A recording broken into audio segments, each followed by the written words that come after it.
Grabe, sobrang init kaya naman naisipan naming magkakapatid na mag-swimming. At para nga maiba naman ay naisipan naming bigla ang camping. Kwento ko na lang kung anong pinagagagawa namin dito sa first day namin. Hi, ako nga pala si Dada bro. Pabigat ako pero may pangarap. Maaga nga pala kaming gumising. Actually, hindi pala ako nakatulog kasi excited ako. Ngayon nga lang ulit kasi kami makakapag-camping. Nung November pa ata yung huling camping namin. Nagsaing na nga pala kami ng kanin tapos dinala ko na rin yung kaldero ni Mama. Para naman pagdating namin doon, ulam na lang yung lulutuin namin. Actually, gabi pa lang nailagay na tong mga gamit namin pang camping dito sa may sasakyan. Para siguradong walang malimutan. Kasi kung saka pa lang namin naayusin bago kami umalis, malamang sabaw pa kami dahil kagigising lang. Malimutan na yung driver, wag lang yung kaldero ni Mama na may lamang kanin.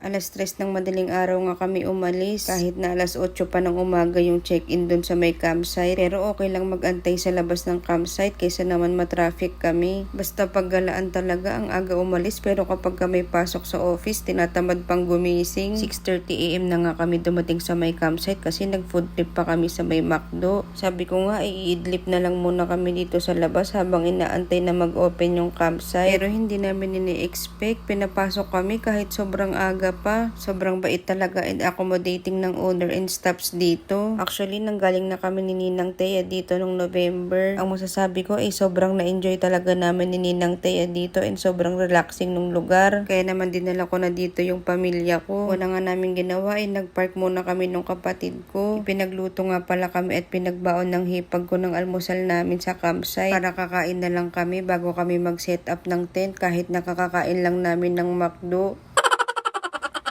Pagkatapos nga namin kumain ng almusal part 2, inumpisahan na namin ilatag itong tent. Malaki-laki kasi itong tent namin, medyo mahirap siyang i-build kaya naman pinagtulungan na naming 4. Sabi kasi nila, the more heads, the merrier. Buti na lang 2 ulo nitong bayaw ko at nung kapatid ko, kaya bali 6 na kaming nag-iisip dyan. Saglit nga lang ay napatayo agad namin itong tent. Naalala ko nun, 2 lang kami ni Ninang Thea. Inabot yata kami ng 4 na oras. Akala nga namin ay okay na until may napansin kami. Hindi pala pantay yung tent. Kaya kahit labag sa loob namin, binaklas na lang ulit namin. Actually, hindi naman siya nakakapagod. Ang saya-saya pa nga kasi marami kami nagtutulong-tulong. Siguro naman itong pangalawang build namin ay tama na. Kaya naman nagtulong-tulong na kami buhatin yung tent papunta sa may ilog. Para pagtapos naming mag-camping, ipapaanod na lang namin sa ilog. Ito nga palang binubuksan ni Ninang Thea ay yung back door ng tent. Sinet up na nga rin pala nitong kapatid ko yung magiging CR namin. May CR naman sa campsite pero malayo kasi yung pwesto namin. Baka tama rin kami, dito na lang kami iihi. Wala nga lang arenola o kaya inidoro, kaya naman magtabi-tabi po na lang. Tinistingan ng kapatid ko dumumi. Sabi ko tabunan na lang niya muna ng lupa. Heto nga pala itsura nung harapan ng tent namin. Buti pa tong pamangkin ko, walang problema. Sabi ko mag-hi naman siya para may ambag naman siya sa vlog.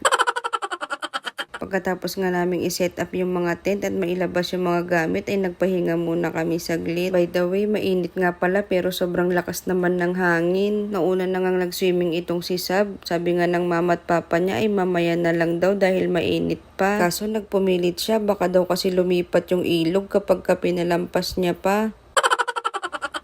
Habang nagbabantay ngayong bayaw ko kay Sab, ay abala rin siyang gumawa ng mini pool at ng signal. Wala daw kasing signal sa campsite kaya naman ginawa na niya ng paraan. At dahil nga wala pa akong tulog ay umidlip na lang muna ako dito sa loob ng tent. Habang busy naman yung hipag ko magluto ng tanghalian namin at yung kapatid kong inunahan akong uminom. Isa rin tong kapatid ko, kala mo naman mag-evaporate yung alak sa init kapag hindi niya ininom. By the way, nagising na nga pala ako. Ihi na kasi ako, kaya naman tumambog muna ako sa ilog. Kunyari, tumatawa lang yan, pero umiihi na yan.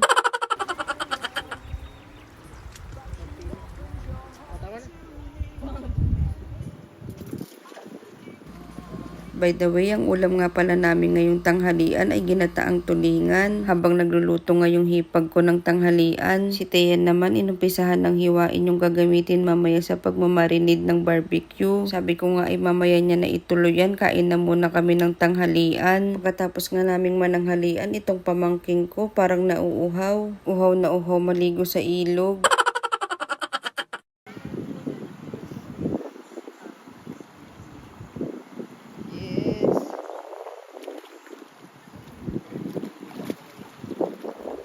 Sa sobrang lakas nga ng hangin, itong CR namin nilipad, kaya naman nilipat na namin sa may bandang harapan. Hinawakan na nga lang ni Shara at ni Thea at baka makita ng mga netizens ang mga hindi dapat makita.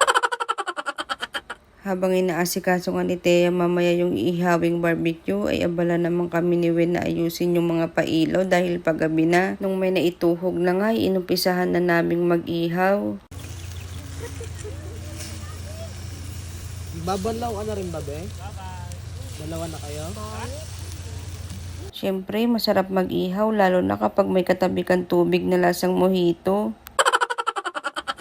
Habang naghihiwa nga si Thea ay napansin ko pinapaypayan niya yung mga bangaw. Buti na lang marami kaming baong intense kaya naman sinindihan ko na. Ito nga pala yung ginagamit namin sa bahay, lahat ng insekto patay.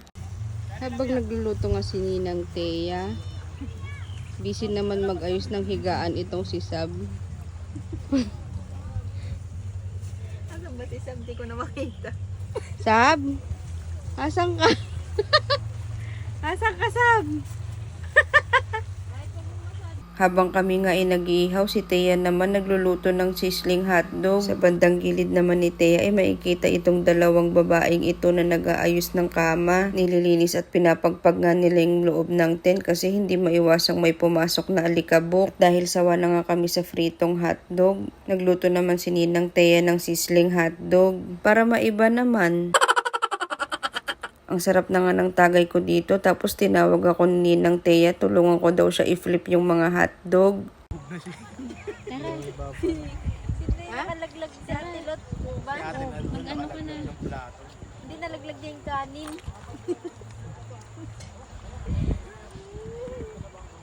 Nga di mo niya.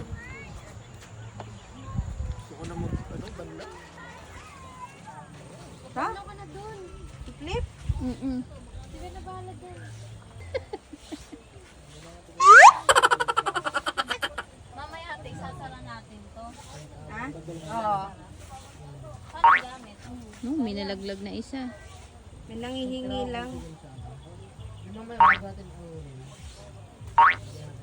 Okay na?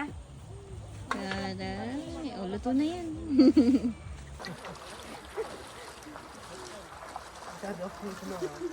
Habang busy nga kami magkwentuhan at magtawanan, si Ninang Thea unti-unti na palang inuubos yung ulam.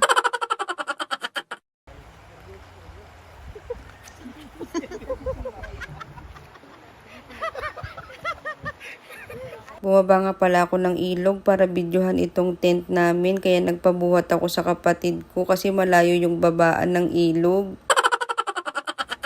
Dinner time, tara kain tayo.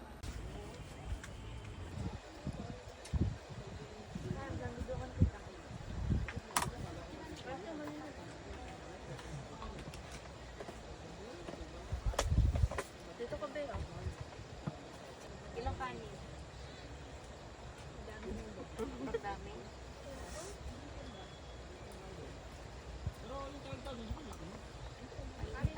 Bago nga pala dumilim ay nag-igib ng tubig sa ilog itong bayaw ko para meron kaming hugasan ng paa mamaya. At pagpatak nga ng dilim ay hinanda na namin itong firebone.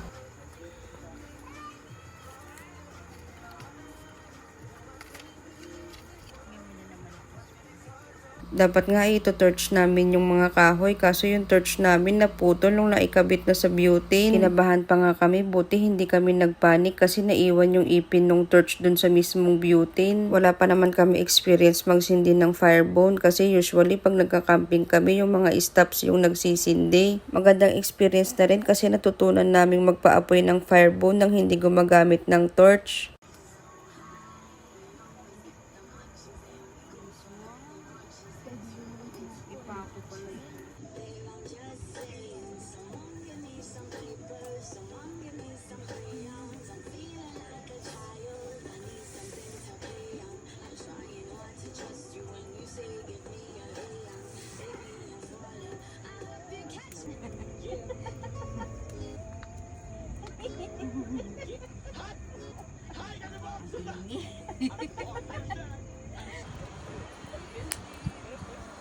Ang perfect talaga ng gabing to, lalo na kapag ka may GSM mojito, baka naman. Pagkatapos nga naming mag-firebone ay binaba na ni Ninang Thea itong kurtina namin dahil matutulog na kami. Bukas ko na lang itutuloy yung kwento ng Kampipit serye namin. Ayun lang, paalam!